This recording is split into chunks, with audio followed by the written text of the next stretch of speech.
వస్తూ పోయేటప్పుడు నేను ఆమెని పలకరించకపోయినప్పటికీ ఆవిడ మాత్రం నన్ను పలకరిస్తూ ఉండేది. అయ్యా రవి బాగున్నావా అంటే బాగున్నా నేను. పెద్దప్ప అప్ప అంటాను. యాక్చువల్లీ అత్త అందరి ప్రకారంగా పెద్దప్ప అంటూ పిలిచేవాడిని నేను. అట్లా పోతున్నప్పుడు నన్ను పలకరించి నాతో ఏదో మాట్లాడాలని చెప్పేసి ఆమెకి చాలా ఆశ ఉండేది. ఆవిడ మా అత్తగారు నాకు ఎప్పటికీ గుర్తుంది, ఒక చిన్న వాక్యము చెప్పేది ఎప్పటికీ. అదేంటంటే తీయండి, ఆదికాండము 17వ అధ్యాయము. ఆదికాండము 17వ అధ్యాయం తీయండి. ఇదిగో నేను నియమించిన నా నిబంధన నీతో చేసి ఉన్నాను, నీవు అనేక జనములకు తండ్రి వగుదువు అని ఈ యొక్క వాక్య ప్రకారం. ఈ వాక్యము నాకు ఎప్పటికీ గుర్తుంటది.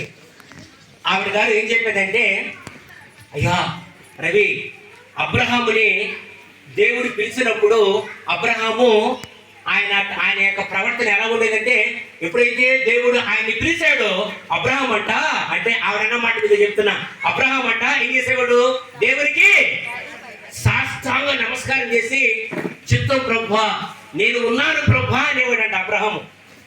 ఈ మాట నాకు ఎప్పటికీ గుర్తు. అయితే ఈ విధముగా జరుగుతున్నప్పుడు మా యొక్క పితరుల ప్రార్థన అంటే నీతిగా చెప్పడం కాదు, కానీ వారి యొక్క నీతి క్రియల వలన, వారు దేవుల్లో ఉన్నటువంటి భక్తి వలన ఇది ఈ విధంగానే భక్తి కొనసాగిస్తున్నాడు దేవుడు. నిన్న మొన్న మా అత్త కొడుకు ఐజాక్ పాస్టర్ ఫోన్ చేసి, రవి మన తాత హేమంతయ్య భక్తిగా దేవుడు అంటే బాగా భయంగా జీవించాడు, తర్వాత మమ్మ తర్వాత నువ్వు అని చెప్పేసి అన్నాడు. అయ్యా అదేమొద్దయ్యా, ఏదో దేవుని కనికరము కృపా దయ వల్ల ఈ విధముగా మనం బ్రతుకుతామని నేను చెప్పాను. అయితే ఈ మాట ప్రకారంగా చూస్తే ఎప్పుడైతే దేవుడు అబ్రహాముని పిలిచాడో అబ్రహాం అంట నేల మట్టుకు సాష్టాంగపడి ఉన్నాను ప్రభువా అని చెప్పేవాడట. ఈ మాట నాకు చాలా ఇష్టం కనుక నేను ఎప్పుడు ఈ యొక్క వాక్యాన్ని గుర్తు చేసుకుంటూ ప్రార్థన చేసేటప్పుడు నేను కూడా నిలువు మోకాళ్ళేసి ఇంట్లో రోజు బాగా ప్రార్థన చేస్తాను ఈ వాక్య ప్రకారంగా. తర్వాత ఈ విధముగా ఉన్నప్పుడు దేవుడు తన యొక్క మహాకృపను బట్టి ఎవరి కాలమందు రక్షించుకున్నాడు. రక్షణ నుంచి ఆ దినము నుంచి ఈనాటి వరకు దేవునిలో భక్తిగా ఎదగడానికి దేవుడు నాకు సహాయం చేసి ఉన్నాడు. నేను ది పెంతెకోస్తు మిషన్ టీబీఎం సంఘానికి చెందిన వ్యక్తిని. ఇక్కడికి వచ్చినప్పుడు ఇక్కడ స్థానిక సంఘ కాపరి తిమోతి గారు అన్న కొన్ని దేవుని మాటలు చెప్పమంటే చెప్తూ వెళుతూ ఉంటాను నేను. కనుక ఎగ్జాంపుల్ అంటే నాకు మహా ఇష్టం. ఎందుకంటే వాక్యం చెప్పాలా, వాక్యం చెప్పి మన వాళ్ళందరినీ బాగా బలపరచాలా. అయితే వాక్యం చెప్పి దేవుల్లో బలపరిచినందువల్ల ఎటువంటి మనకి ఎటువంటి ఉపయోగాలు ఉన్నాయో ఇంకా ఒక్క మాటలో చెప్పి ముగిస్తా తీయండి.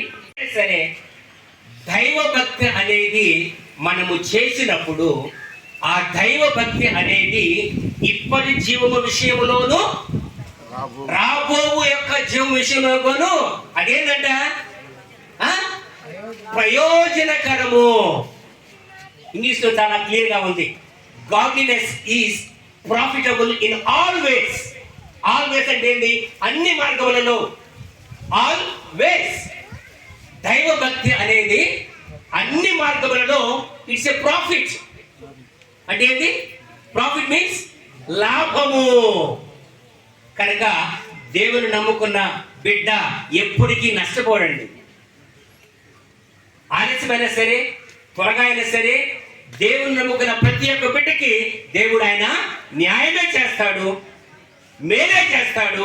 ఆ యొక్క నువ్వు చేసిన దైవ భక్తి అది నీకు ఇప్పటి జీవం విషయంలోనూ ఇదే దైవ భక్తి నిన్ను పరలోకానికి కూడా తీసుకువెళ్తుంది. కనుక godliness is profitable in all ways. Always అంటే ఏంటి? ఆల్ వేస్, అన్ని మార్గములలో.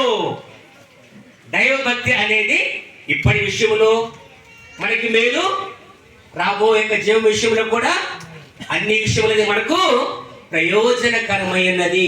కనుక నేను మిమ్మల్ని అందరినీ రిక్వెస్ట్ చేసే కోరేది ఏంటంటే దైవభక్తిగా జీవించినప్పుడు అది ఎప్పటికీ నష్టం కాదండి. ఆలస్యమైనప్పటికీ అది ఎప్పటికీ దేవుడు మేలు చేస్తాడు. రాబో దినములకు కూడా ఆ దైవభక్తి నిన్ను పరలోక రాజ్యము తీసుకెళ్తుంది. కనుక దైవభక్తి ఇప్పటి విషయంలో రాబో విషయంలో అది మనకందరికీ ఎలా ఉందట? ప్రయోజనకరముగా ఉండను కనుక ఈ కొద్ది మాటలు దేవుడు